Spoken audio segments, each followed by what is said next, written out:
Malapit sa Bethlehem, may mga pastol na nasa parang at nagpupuyat sa pagbabantay ng kanilang mga tupa. Biglang nagpakita sa kanila ang isang anghel ng Panginoon at nagningning sa paligid nila ang nakakasilaw na liwanag ng Panginoon. Ganoon na lang ang pagkatakot nila. Pero sinabi sa kanila ng anghel, "Huwag kayong matakot, dahil naparito ako upang sabihin sa inyo ang magandang balita na magbibigay ng malaking kagalakan sa lahat ng tao. Sapagkat isinilang ngayon sa Bethlehem sa bayan ni Haring David ang inyong tagapagligtas, ang Kristo na siyang Panginoon. Ito ang palatandaan upang makilala ninyo siya. Makikita ninyo ang sanggol na nababalot ng lampin at nakahiga sa isang sabsaban."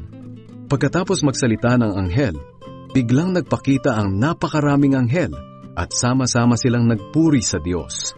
Sinabi nila, "Purihin ang Diyos sa langit. May kapayapaan na sa lupa sa mga taong kinalulugdan niya."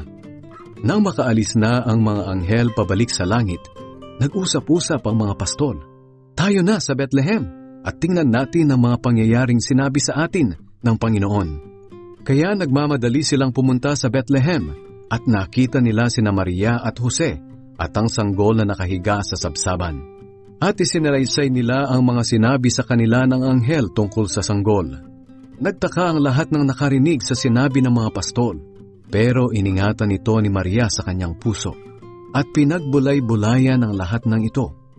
Bumalik sa parang ang mga pastol na labis ang pagpupuri sa Diyos dahil sa lahat ng kanilang narinig at nakita, na ayon nga sa sinabi ng anghel.